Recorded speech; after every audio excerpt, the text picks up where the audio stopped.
In the system of Dennis, it was one day before the official opening of the annual intrasolar show, which this year was being held on the planet of Glen.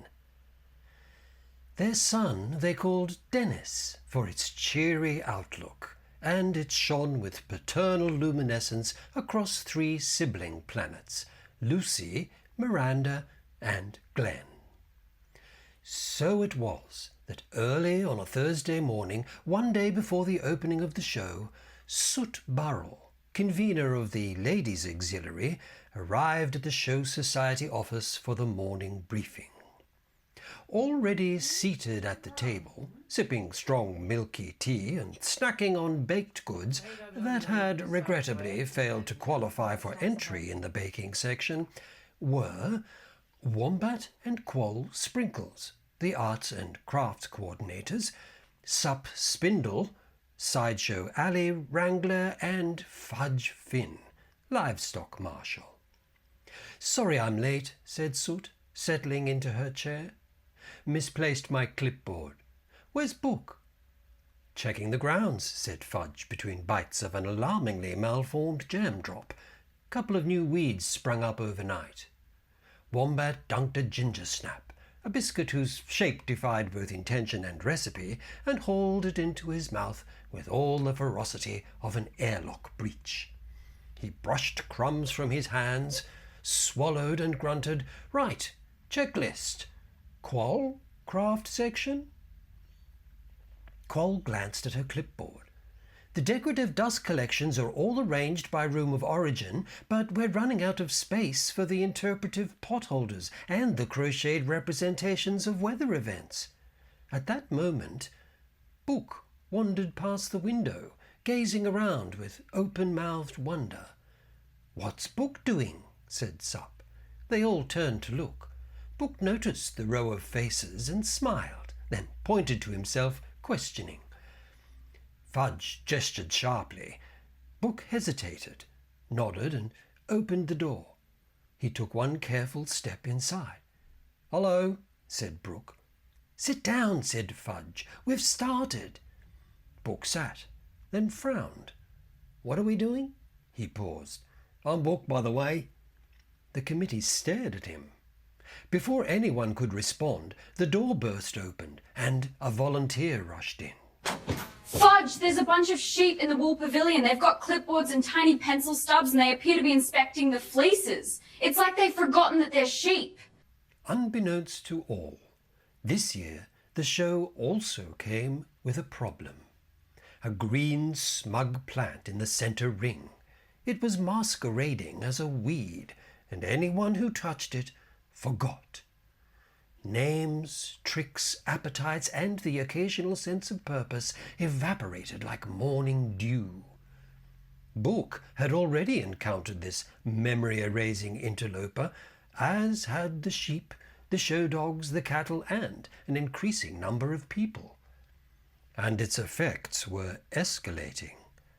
Soon there were reports of cattle forgetting where they were.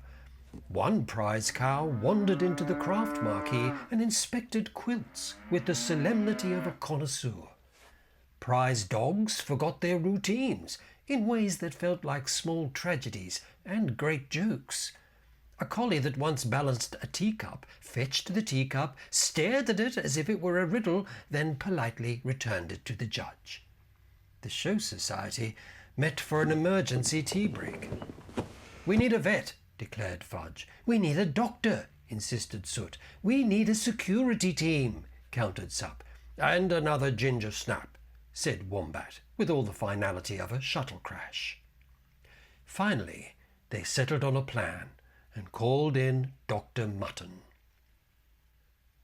After examining Book, 3 carnies, travelling carnival workers, and a prize bull that had taken an interest in driving dodgem cars, Dr. Mutton made his pronouncement.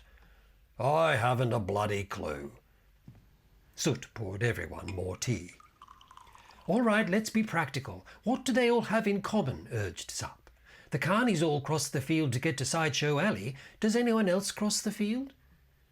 You mean besides every head of livestock, the show dogs and their trainers, the wood choppers and everyone else on site? Fudge countered.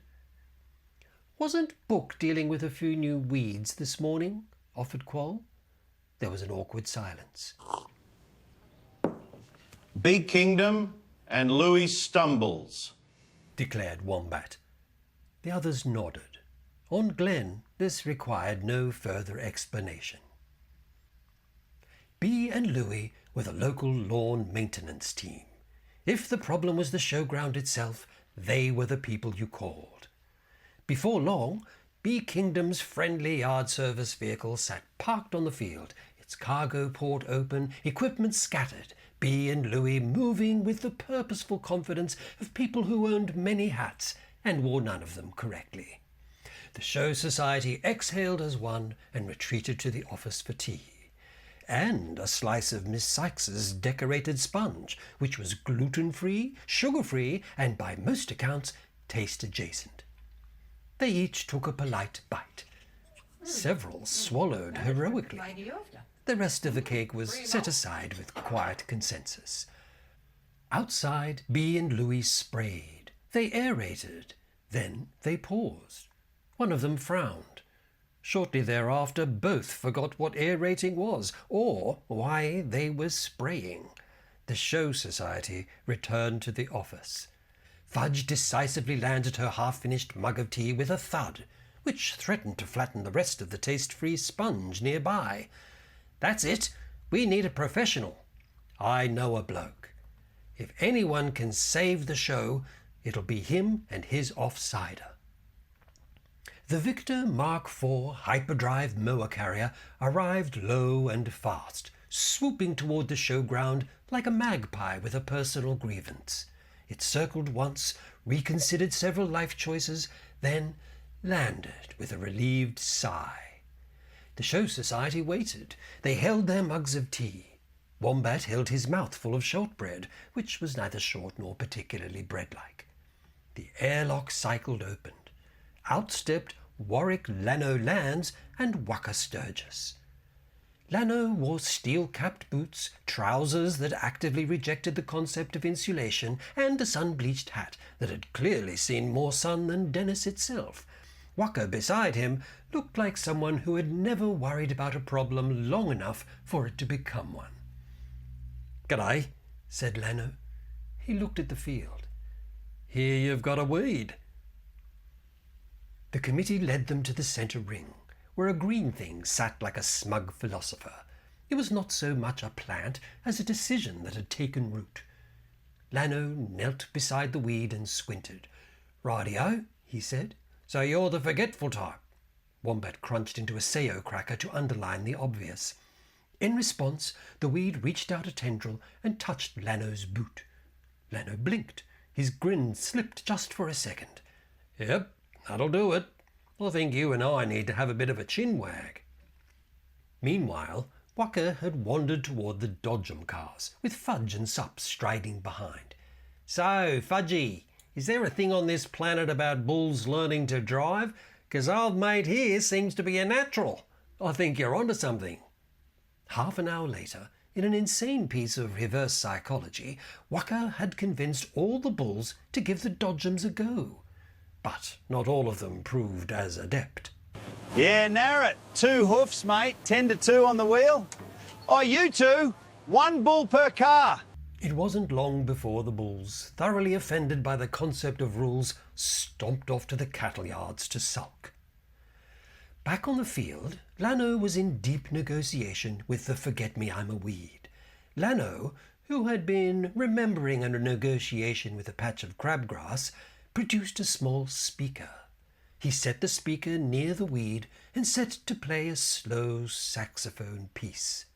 The weed swayed, not from the music, but because it liked the attention. "Look," said Lano gently, "you can't just make everyone forget you. Shows run on memory." The weed rustled. A leaf unfurled like a page turning. "Tell you what," Lano said, "next year's show's over on Miranda. They've got a category for enigmatic flora with social anxieties. They'd love you. You're a shoo-in for a ribbon and a pamphlet about mindfulness. The weed rustled, satisfied. Bonza, said Lano, we're all on the same page. He took one step back. The weed blinked. Now then, it seemed to say, I hear there's a bit of forgettery about. There was a pause. Lano closed his eyes. Wukka, he called. From the dodgems came the sound of a bullhorn and cheerful yelling. Yeah? I'm going to need you to distract this plant. Mate, said Wukka cheerfully, I once distracted an irate mob of kangaroos by talking them into line dancing for a wedding. What's it into? Lano glanced at the weed. Attention? Beauty? Wukka ambled off. He did not hurry. A moment later, the forget-me-I'm-a-weed stiffened.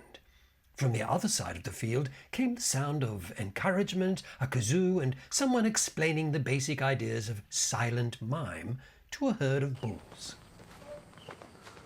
Glen, dinner showgrounds. Whoa! Threeden. The weed leaned in, curious. Its leaves twitched. Lano cleared his throat and resumed gently. So, next year's show? Eventually the weed settled, not asleep, just thinking. We'll call that contained. Contained how? Temporarily, with conditions. That's most things. The committee drifted back toward the office. Soot put the kettle on. Outside, the forget-me-I'm-a-weed hummed quietly to itself, practicing being interesting without being disruptive. Wombat bit into a powdery meringue.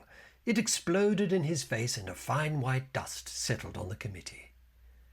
A day later, showgoers noticed that someone had pinned a small ribbon to the fence beside the centre ring. It read, Entrant, Flora, Experimental. No one could recall doing this, but it felt right.